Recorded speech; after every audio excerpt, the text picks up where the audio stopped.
Muy bien, entonces, bueno, vamos a retomarla después de esta pausa. Espero que hayan descansado un poquito. Pero a veces es fastidioso estar tanto rato frente a la computadora y más cuando no nos vemos.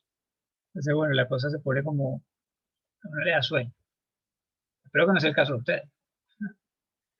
Bien, bueno, antes de continuar, vamos a ver un poquito de lo que tiene que ver con la historia de la aviación. Eso es muy rápido porque el desarrollo de los aeropuertos guarda una estrecha relación precisamente con el desarrollo del concepto de aviación y cómo nace todo esto.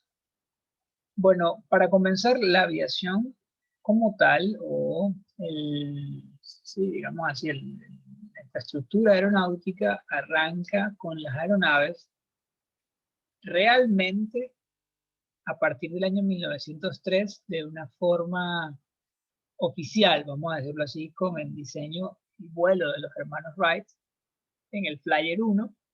Este es el Flyer 1 de ellos. Ese es un aparato más pesado que el aire, impulsado por un motor de reacción interna, un motor de combustión interna.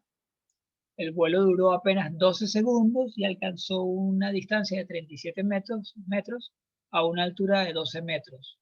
En otras palabras, esa cosa como que, bueno, medio voló. Se despegó, dio una vuelta y cayó 37 metros más adelante. Esa cosa fue el boom del momento, lograr hacer que algo más pesado que el aire volara, aunque fueran 12 segundos, aunque fueran a una altura de 12 metros. Eso fue lo mejor que se ha visto hasta el momento, porque previamente a ello habían hecho varios intentos. Leonardo da Vinci había creado varios diseños de aeronaves, entre ellos un prototipo para el helicóptero en particular. Una cosa que él llamó ornitóptero. El ornitóptero era una especie de avión que movía las alas como un pájaro para tratar de hacer el impulso que requería para moverse o para volar. Previo a eso también teníamos los globos, teníamos los dirigibles, todas esas cosas que estaban funcionando, pero por primera vez vuela algo mucho más pesado que el aire, que es el Flyer 1. ¿Okay? Fíjate que luego, para 1918, estamos hablando de finales de la Primera Guerra Mundial, para esa época el avión pasó de ser esto que ustedes ven aquí a ser esto que tenemos acá. ¿Okay? Naves biplanas, hechas de tela y madera, con motores a pistón mucho más grandes, y bueno, aviones que estaban construidos y alcanzaban los 6.000 metros de altura. Pasamos de los 12 metros de altura a los 6.000. ¿Okay? Y eran aviones que se usaban para reconocimiento y bombardeo. Es decir, que la guerra le dio un impulso bastante fuerte a la aviación, le dio un impulso bastante fuerte al diseño de aeronaves. Fíjate que esta es una de las primeras fotos de la Primera Guerra Mundial, donde tenemos a un piloto lanzando sus bombas del costado del avión. Entonces, sí, así funcionaba la aeronave en aquella época. Entonces el avión como un concepto de guerra avanzó a pasos agigantados. En 18 años pasamos de esta cosa a esta cosa. En menos de 18 años, en 15 años pasamos de esta cosa a esta cosa. O sea, de este cosa que pareciera ser de hecho de palitos chinos a esto que ya es más o menos la forma de un avión que nosotros conocemos. ¿Okay? Entonces quiero que sepan o quiero que vean que la aviación avanza a grandes pasos. La aviación no es algo que se queda estancado. Aunque actualmente, no digamos que se queda estancado, pero actualmente se está como afianzando en una línea en particular. ¿Okay? Pero no, lo que son los diseños de aviones de combate, aviones de pasajeros y todo aquello ha estado creciendo de una forma sin precedentes. Entonces, bueno, después de 1918, entre 1914 y 1919, arranca lo que es la aviación civil como tal. O sea, durante ese periodo de apenas 11 años, entre 1903 y este periodo de 1914, comienzan a utilizarse los aviones para uso comercial. O sea, comienza la aviación civil a mover, por ejemplo, comienza la aviación a mover personas de un punto A un punto B. Lo que hace entonces necesario la aparición de aeródromos que podamos utilizar para movilizar a esas personas de forma segura. Y obviamente, bueno, comenzamos a ver ciertos accidentes, ¿no? Y ciertas desviaciones de los aviones, se perdían, cosas así, o sea, era algo bastante particular. Entonces, para tratar de evitar eso, se forman ciertas instituciones que logran normalizar toda la infraestructura alrededor del avión, del vuelo del avión. Bueno, en 1927 se hace el primer vuelo desde Nueva York a París, en el Espíritu de San Luis. Este piloto sale de Nueva York y 37 horas después llega a París, volando estoy diciendo que a 300 y pico kilómetros por hora. O sea, esta persona iba muy, muy rápido para la época. Estamos hablando de que ese es el primer vuelo que se hace desde que cruza el Atlántico, que va desde Estados Unidos, desde Nueva York, hasta París. ¿Okay? ¿Qué precedentes presentó ese punto en la historia? Que se determinó que sí se podía llegar de un punto A a un punto B, no solamente volando sobre tierra, sino volando sobre el mar. Se requería bastante pericia en la navegación en aquel momento, pero si se tenía, podía hacerlo. ¿Okay? Aunque hay una historia bien particular de un señor que salió también de Nueva York y terminó en Gales, en Inglaterra, y él dijo, bueno, mira, yo quería llegar a mi casa realmente y terminé allá en Gales. Digamos que puede ser que a lo mejor esa fue su historia, pero yo creo que su punto era llegar a Gales, a las costas de Inglaterra. Entonces, bueno, estamos viendo de que sí hay ahora aviones que llegan más lejos. Entonces, bueno, ya la cosa se está complicando, ¿no? Tenemos que crear una infraestructura que si yo no vuelo, por lo menos yo voy a crear una infraestructura que haga seguro el vuelo. ¿Okay? Bueno, en 1932, apenas 5 años después del primer vuelo a París, se industrializa la aviación. O sea, fíjate que pasamos estos aviones que volaban sobre tierra y nada más llegaban en vuelos regionales, no se atrevían a hacer vuelos muy largos. A una persona que llegó a demostrar que podía dar un vuelo transatlántico, llegamos entonces a tener aviones como este, que es el DC-1, perdón, de McDonnell Douglas. El DC-1 era un avión que estaba presurizado, podría volar a grandes altitudes. La gente internamente podía respirar a esas altitudes, porque mientras más arriba estamos, menos oxígeno hay. Y el avión podía volar también en vuelos internacionales, o sea, vuelos transatlánticos. Tenemos ese tipo de aeronaves también. O sea, los vuelos empezaron a industrializarse y la aviación comenzó a ser utilizada para transportar pasajeros y correo, ¿okay? Y carga, obviamente. Bien, para 1949, fíjate, de 1903 al 49 han pasado, ¿qué? 46 años. O sea, en 46 años, en el periodo de vida de una persona normal, pasamos de ver unos aviones que parecían hechos de palitos a este tipo de aviones. Eso debió haber sido algo brutal, para decirlo de esa forma, con palabras coloquiales. Tuvo que haber sido algo espectacular verlo, porque es como ver el nacimiento de algo, ¿no? Y verlo crecer y ver cómo se forman tantas cosas, para que te hagas una idea de qué tan rápido ha avanzado la aviación. En tan solo 46 años tenemos el primer avión a reacción comercial. Este avión se llama The Havilland Comet, este que está aquí, el Comet, es el primer avión a reacción y bueno, utiliza motores jet colocados en una aeronave comercial, por supuesto, transatlántica bastante grande en la época. Quiero que entiendan, si vamos viendo la historia, los aviones a duras penas volaban 12 segundos, ahora vuelan tranquilamente de un continente a otro. Al inicio llevaban 1 o 2 personas a lo sumo, actualmente son capaces de llevar entre 600 700 personas. Estamos hablando de 3.000 y pico kilogramos de carga. O sea, son bastante grandes, son bastante rápidos. Y bueno, ¿qué podemos hacer? O sea, son cosas que es inevitable en el desarrollo de la aviación. Ahora, del 2000 en adelante, estamos hablando de aeronaves cada vez más grandes, cada vez más pesadas y que cada vez vuelan más lejos.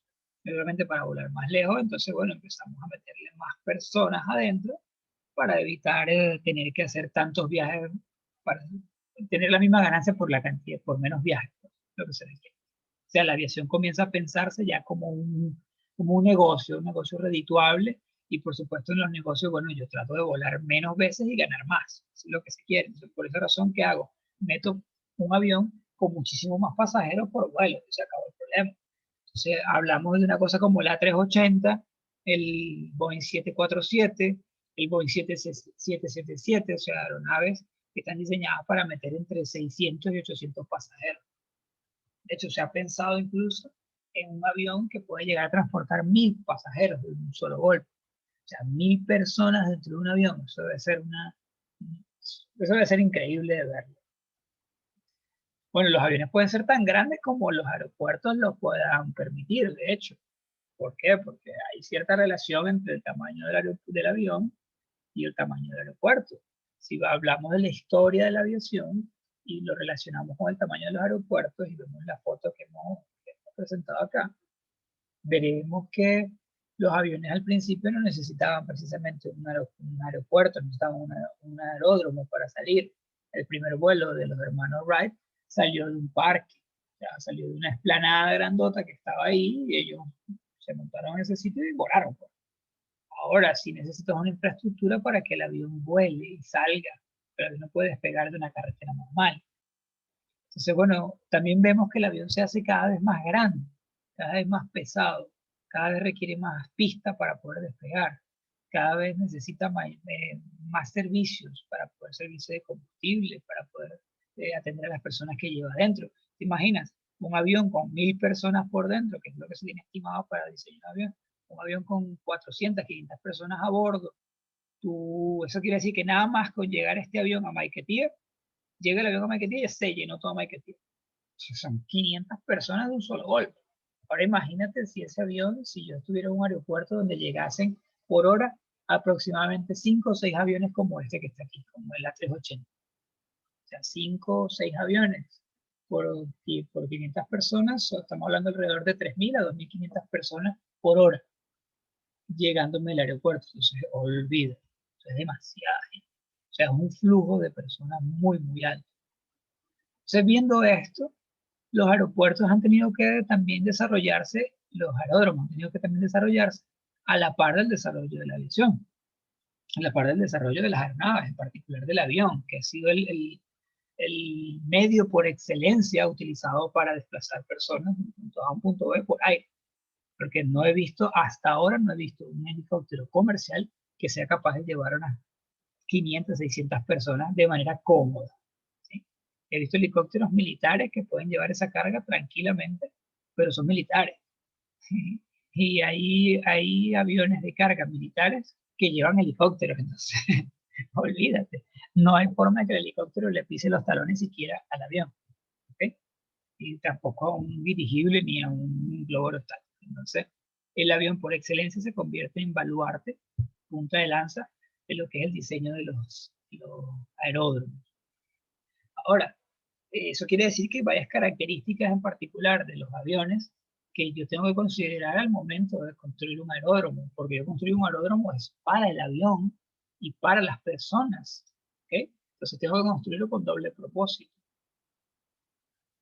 Muy bien, entonces esto aplica o significa que existe un concepto que es el transporte aéreo. O sea, ¿para qué se aplica todo esto que estamos desarrollando? ¿O dónde lo aplico, mejor dicho? Si el aeropuerto tiene que crecer o tiene que estructurarse en función de los aviones, pero los aviones siguen creciendo cada vez más, o sea, como que así es inevitable, o va a llegar a un punto donde, bueno, se van a, no digamos a estancar, sino a afianzar como el punto óptimo de diseño de un avión. Los aeropuertos también tendrían entonces que crecer hasta un punto óptimo, ¿no? Pero también todo dependería de que hasta dónde puede crecer el aeropuerto y qué tanto lo deja su limitación física, o sea, el espacio físico que lo rodea. Por ejemplo, Maiquetía ya no puede crecer más. ¿Pero por qué? Porque Maiquetía quedó atrapado por un círculo de población, un círculo residencial que no lo deja crecer más. Si creciera más, o quita a la gente que vive cerca de ahí, cosa que actualmente no se puede hacer. O desde el punto de vista de seguridad, bueno, mira, está bien, vamos a crecer y esa gente ahí no importa. No importa cuando llegue el avión, si hay algún accidente, que le caiga encima sobre los techos de la casa. Porque literalmente, actualmente, tú vas llegando a Maiquetía y tú pasas por encima de los techos de las casas de unas personas. ¿Okay? O sea, de un conjunto residencial que se llama Playa Verde. Imagínate, pasas por encima. Entonces, bueno, el transporte aéreo, que es la base que forma a los aeropuertos, o sea, la base en la que están sentados los aeropuertos, obedece a una estrategia específica de comunicación nacional e internacional y se considera un factor fundamental en el ordenamiento e integración del espacio físico de una región en general. En otras palabras, el aeropuerto es un medio para lograr un fin último. ¿Cuál es ese fin último? Bueno, con un aeropuerto de una magnitud en particular, yo puedo darle entrada a un flujo de personas. Si hablamos de Margarita, por ejemplo, ¿cuál es la intención de tener un aeropuerto en Margarita? Darle entrada a las personas, primero los que viven dentro de Margarita, que pueden entrar y salir con facilidad. Y segundo, darle entrada a el turista, darle entrada a las personas de tierra firme que quieren ir y conocer Margarita, darle entrada al comercio, que eso le produce comercio, darle entrada a nuevas costumbres, al flujo de dinero, darle entrada a Margarita de nuevas tendencias en la moda, en la ropa, en los juegos, en cualquier cosa. O sea, darle entrada a eso. Si en el aeropuerto de Margarita, solamente usando los ferries, por ejemplo, se tendría un acceso o un flujo económico un poco más lento, porque bueno, obedece a que tan rápido lleguen los ferries a Margarita. Posiblemente creo que en 8 horas ahora.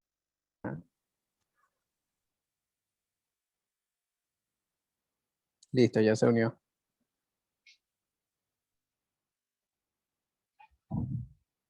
Listo, ¿me pueden escuchar? Sí, sí, ya se escucha. Ok, bien, continuamos entonces. Me voy a esperar, Carla. Allá.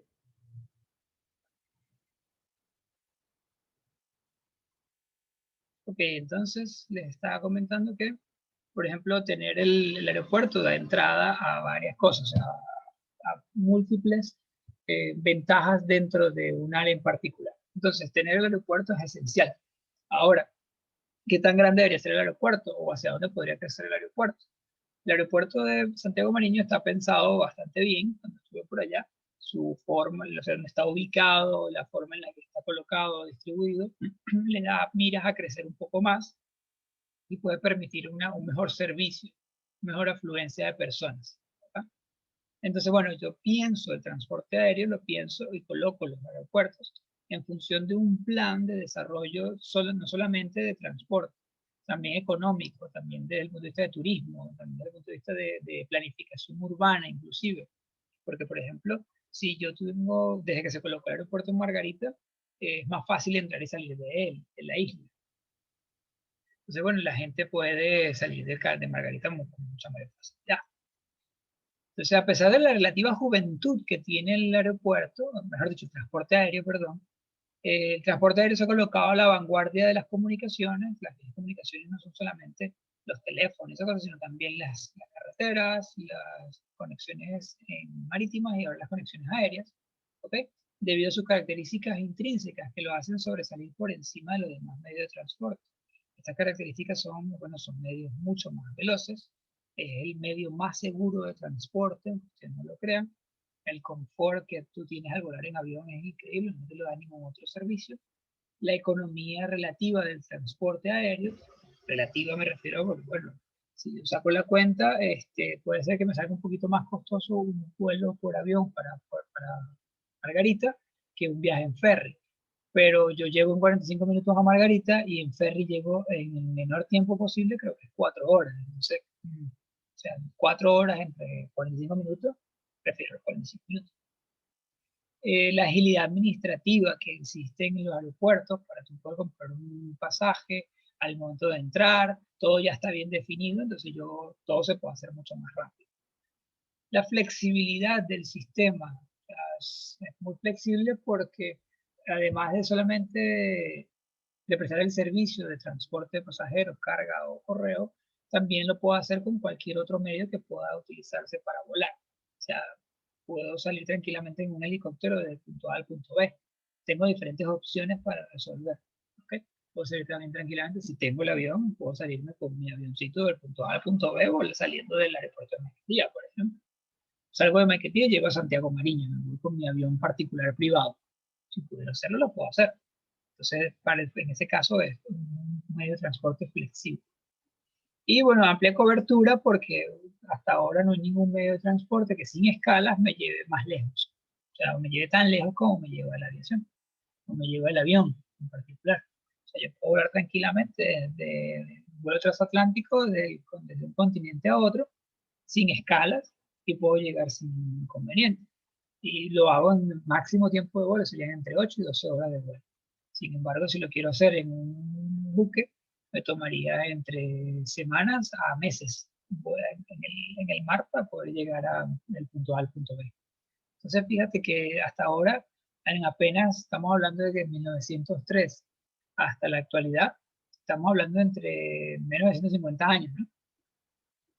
Entonces, bueno, en ese caso, es un tiempo relativamente corto, relativamente pequeño, que uno dice, cónchale, se ha tomado un tiempo bastante simple, que si vamos a sacarlo, por ejemplo, el carro, el vehículo automotor tiene muchísimos más años de fabricado y de diseñado.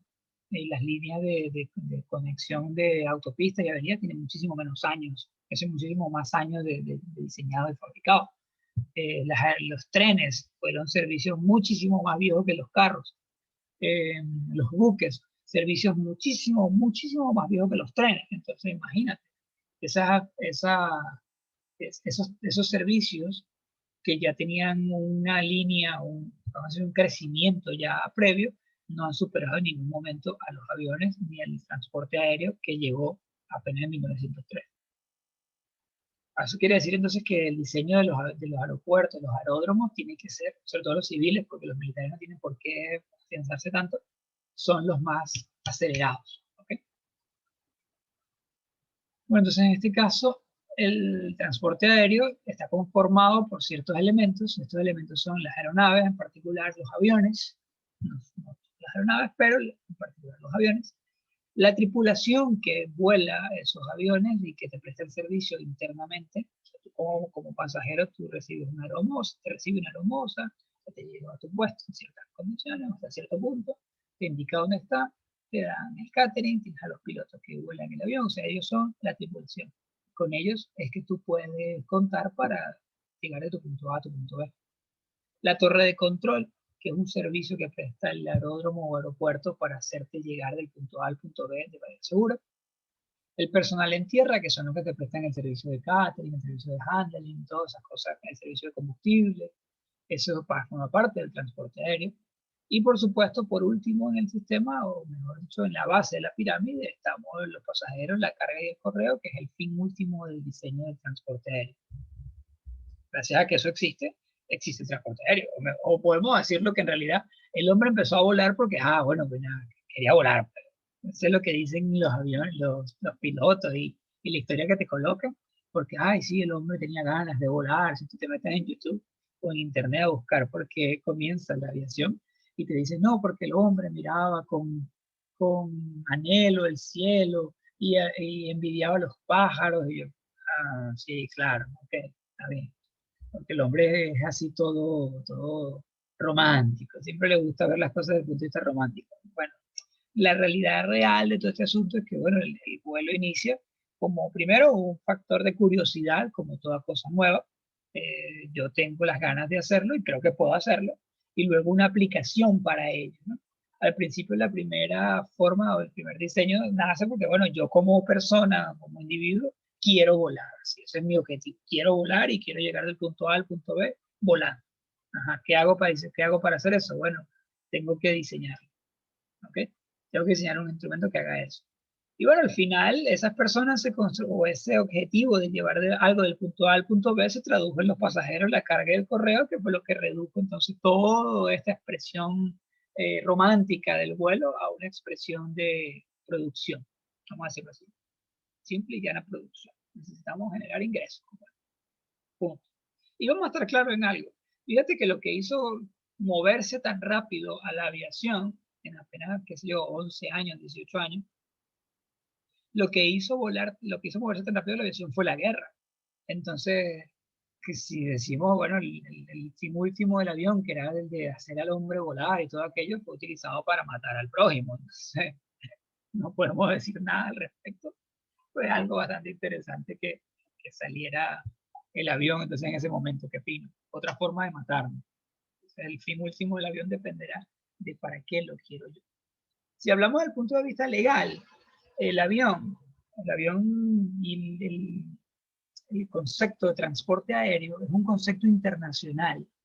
Desde el punto de vista legal, un avión forma parte del territorio de la aerolínea que lo conforma. Es decir, si yo soy venezolano y tengo una aerolínea llamada Aeropostal y mi avión se llama Aeropostal, y la carga Aeropostal al lado y es de bandera venezolana, entonces el avión es un pedazo de tierra venezolana. Ok. Me quedé en el concepto de transporte aéreo.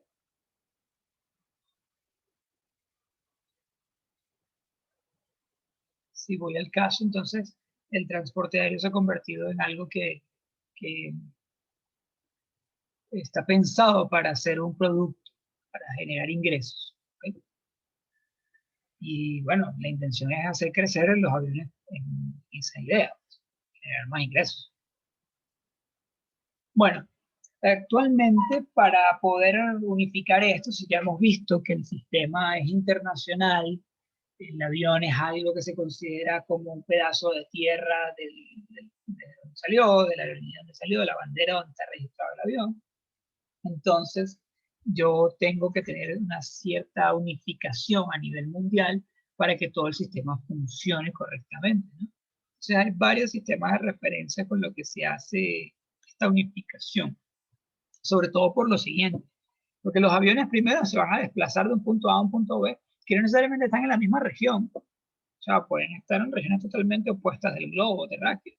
Entonces, bueno, tengo que saber cómo unificar el criterio tanto en la salida como en la llegada. Entonces, el sistema de referencia tenemos tres: un sistema de referencia horizontal, un sistema de referencia vertical y un sistema de referencia temporal. También hay un sistema de referencia de temperaturas, pero ese sistema de referencia de temperaturas ya está establecido a nivel de legislación. Entonces, el sistema de referencia de temperatura obedece es a una diferenciación de la temperatura promedio en un área particular donde está el aeropuerto ubicado. ¿Okay? Y por lo general está expresada en grados centígrados. Muy bien, en el caso de estas tres referencias que tenemos acá en este momento, que son las referencias horizontales, verticales y de tiempo, son más importantes aún. ¿Por qué? En el caso de la referencia horizontal, me dice dónde estoy yo colocado con respecto al plano de la Tierra. ¿Okay? Ese sistema de referencia obedece al sistema geodésico mundial. El sistema geodésico mundial establecido en 1984, o lo que llaman el WGS 84. ¿Okay? El World Geodesic System, sistema geodésico mundial de 1984. La intención de esta cosa, de esta estructura que está acá, es la de ubicar desde el punto de vista espacial, en el plano terráqueo, en el plano de la superficie de la Tierra, dónde está el aeropuerto en primer lugar y hacia dónde va la aeronave en segundo lugar. ¿Okay? Del punto A al punto B tienen que estar ubicados en el planeta con precisión para que el avión al salir del punto A llegue correctamente al punto B. Y anteriormente, cuando la aviación inició, salir del punto A no garantizaba llegar al punto B. Yo decía, bueno, mi punto B está más o menos a 250 kilómetros del punto B en la dirección tal. Pero había a veces que se echaban unas desviaciones donde, bueno, como aquel caso de aquella persona que quería salir de su casa en Nueva York y terminó en Gales y no supo por qué. Imagínate. El otro sistema de referencia, el sistema de referencia vertical, que se mide a nivel medio del mar. Ese sistema de referencia vertical me dice a mí, en primer lugar para los aviones, en segundo lugar para los aeropuertos. En primer lugar para los aviones porque le dice al avión a qué altura está. Y en segundo lugar en el aeropuerto, porque bueno, si el avión se está aproximando, por lo general el piloto se toma como referencia la altura del aeropuerto para hacer su maniobra de aproximación. Si el piloto no tiene clara cuál es la altura del aeropuerto, puede estar muy por arriba o muy por debajo de la senda de planeo. Y eso es peligrosísimo para una aeronave en el caso de aterrizaje o de despegue. ¿Okay? En el caso de aterrizaje es mucho más peligroso porque si está muy por arriba de la zona de la senda de planeo, entonces cuando aterrizas puedes llevarte un golpe muy duro. Y si estás muy por debajo, puedes meterte contra el aeropuerto sin darte cuenta. ¿Ok? En el caso del despegue, la altura del aeropuerto, la altura media sobre el nivel del mar del aeropuerto, incide en la distancia de despegue. Lo que significa entonces que si el aeropuerto está muy alto y el piloto no lo sabe o no lo corrige, puede que no llegue a despegar de la pista. Puede que se coma toda la pista corriendo y nunca pueda llegar a despegar. Entonces tiene que tener muy claro estas dos cosas. Uno obedece a la localización y a la navegación de la nave y la ubicación del aeropuerto, y la otra obedece a las condiciones del aeropuerto. Y lo último es el sistema de referencia temporal. Uno dice, pero ¿qué significa temporal? Bueno, temporal significa tiempo, ¿no? O sea, la referencia de tiempo. No temporal de que se acaba muy pronto, no, temporal de tiempo. Entonces se utiliza primero como referencia de tiempo el calendario gregoriano, que es el que estamos utilizando nosotros, enero, febrero, marzo, abril, primero de enero de tal año, o sea, es el calendario gregoriano que arranca, que actualmente tiene 2100 años, 2021 años, perdón, lo que tenemos actualmente en el calendario gregoriano.